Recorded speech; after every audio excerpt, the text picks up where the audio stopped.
Hey everybody, Lucinda Swirl here. New day, new project. Don't know what the project is yet. Haven't looked in the box. This is not a mystery box or anything like that. I ordered this. I think it was a sale they had Halloween weekend. Let's open it up and find out what we got, because I'm kind of curious. I remember one thing I ordered, but we'll see. We'll see what else is in here. Oh, look, a ducky. Aw, and it's blowing a kiss. Isn't that cute? That's so cute. Not sure where to start. We got a stir stick, a little scooper thingy. That's nice. I did order these glitters. I want to do like a hot chocolate cup. Maybe that's what we'll do. So we have a fine brown and a chunky. They're basically light brown. I think one is latte and chocolate. So yeah, okay, that was what I was thinking. Hot chocolate cup of some sort. So maybe that's what we'll do today. Now, what do we have in here? Oh, easy marble. Good heavens, did I order more of this stuff? What the hell, girl? Oh, okay. Okay, these are liquid shimmer, basically edible glitter. And they all look the same, which was not my intention. I think they show up differently in different situations. I think that's what that is. We'll look at the label in a second. But this is what I got. And looks like there are a couple more here. Wow, put these down and get these out. Okay, so let's look at the actual labels to see what we have. We have fire gold, we have purple, we have green, and liquid gold. I'm not sure, I think fire gold is actually like a red, or it's supposed to be, and liquid gold is more of a gold. Pink, ocean gold, I think that's supposed to be a blue actually, and then blue, and gold pearl, which I think is just supposed to be more of a white pearly color. I'm going to have to read up on how to use these, but they're edible glitters. You can put them on food. So for example, you could sprinkle them on top of a cake if you wanted to, but you can also put them in drinks, which was probably what I was thinking when I ordered them. Is that how fun would that be to do some sort of video about, I don't know, Christmas cocktails. I mean, Christmas is coming, Thanksgiving, people eat and drink a lot. So why not add sparkle to our drink, or our drinks, because clearly we would need more than one drink here. So I tell you what, I am going to go ahead with my idea for the hot chocolate tumbler, which will basically be along the same lines as a coffee and cream tumbler, except, less coffee, more chocolate, if I can manage that. And then you guys down in the comment section, please leave me some suggestions as to how you would like to see me try out these food and beverage glitter products. Is there a specific Christmas cocktail you would like me to concoct? I definitely want to try it in hot chocolate. It is supposed to still shimmer even in an opaque liquid. I'm not sure how it does that, but maybe just on top it swirls around. I don't know. So we can try it in all sorts of things. You tell me. Give me a list. Tell me what you want to see. If I can find the food product or the beverage, we will give it a try. I'm open. It's Christmas. We'll have some fun. And we're back. Okay, so here's what's happening. I took a 20-ounce tumbler from Makerflow. I started by spray painting it vintage white, which is a slightly off-white, creamy color. And then I kind of sprayed from a distance with a Rust-Oleum color called Kona Brown. I'm not sure it looks any more like hot chocolate than anything else, but I didn't have a light brown, so I decided to do it this way, and we'll see what happens. I'm going to use the chocolate from the box I just opened. This is a metallic chunky mix, and I'm also going to mix this into the resin. I'm also going to mix into the resin Highball from Woody's Goodies, and I did a test on white paper towel here. For this particular glitter, I thought this brown looked the nicest, and that's what this is. So that's why I chose that one. I'm going to mix up, let's see, this is 20 ounces, so I should mix up at least 20 milliliters, maybe 30. I will mix up 30. I will mix in the glitter. I will mix in the alcohol ink, and then I will slather it on the cup. And tomorrow, after it's cured and we see how it looks, we'll go on to the next step. So sit back and enjoy the show.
And we're back.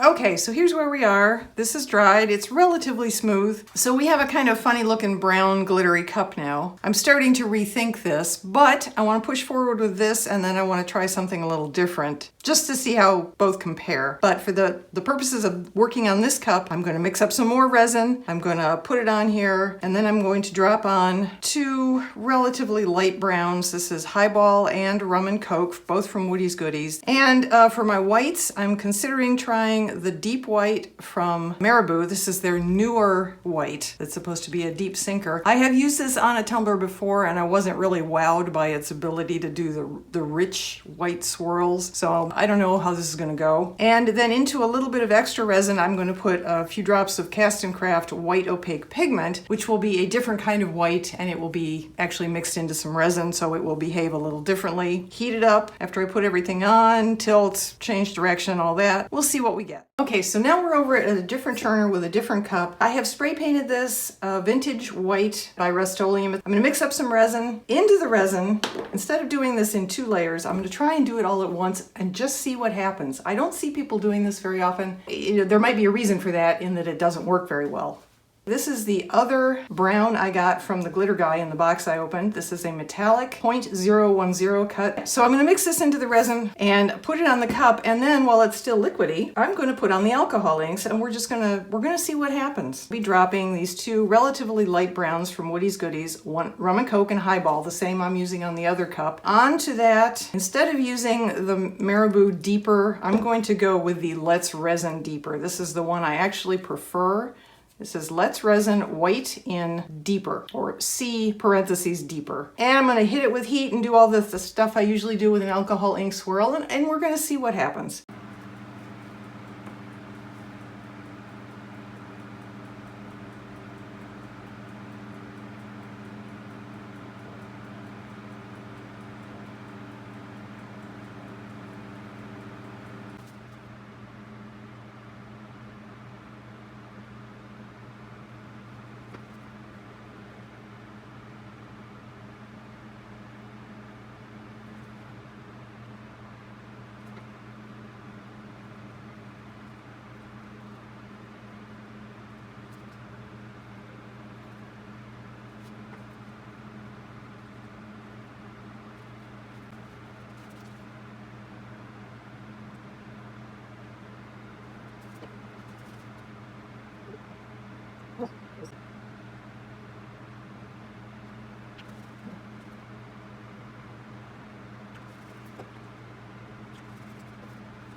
And we're back. Okay, let's see how these turned out. I will tell you that if you watched this far, then you probably saw the silly little pop-up phrases warning me what I didn't know about when I was recording, but I knew about when I was editing later, which is that there is definitely a reason why people don't do it this way. This way being the glitter in the resin, then the alcohol inks on top, at least in this particular case. And it's because, if you look real closely, it looks like basically in our hot chocolate we have a whole bunch of coffee grounds. I'm not sure this would be the case with every single color of glitter in every situation, but in this one, yeah, I did not see that coming.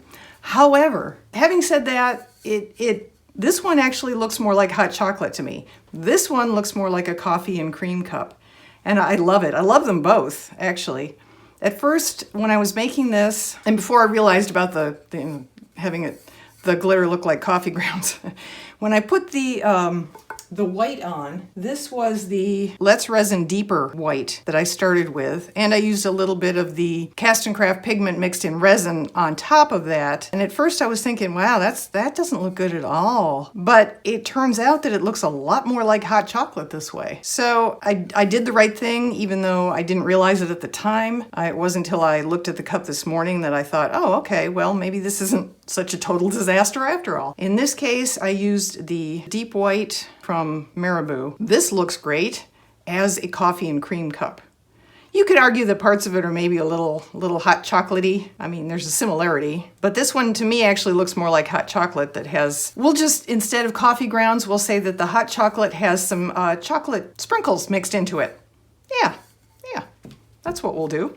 So we have a beautiful coffee and cream glitter cup because of the glitter we put on underneath. And we have a beautiful hot chocolate glitter cup because of the glitter we put on with everything else. So those both turned out looking great. I wasn't sure. I second guessed myself a million times while I was making these. I think they turned out okay. So now it's time for the decal. I am going, I went a little big on this. Wow, did I ever? Just give me my penguin with a cup of, we'll just say it's a cup of cocoa. I seem to be having sizing issues in my judgment these days. Sometimes I make the graphics way too small and other times way too big. You would think by now I'd have sort of gotten the knack, but you know, what the heck? We'll just go with this.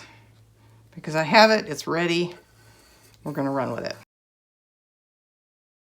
And a cute little penguini with his cup of hot chocolate. And he's gonna say underneath, because I clearly don't have any other room, we're gonna put ho ho hot chocolate instead of ho ho ho.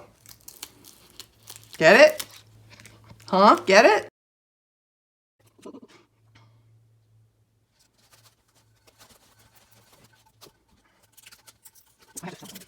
There we go. Okay, coffee and cream cup. I'm going gnome. I have used my favorite Nito brand printable vinyl, and I changed the setting on my Cricut to printable vinyl with a pressure setting of more instead of the default until my new Cricut blade comes in. And that's working real well. And this is another one where I've gone way too big, especially since I have words to fit on here too, and a small cup. It's a small cup. I may just leave it without the words. I may. I like her, just like this.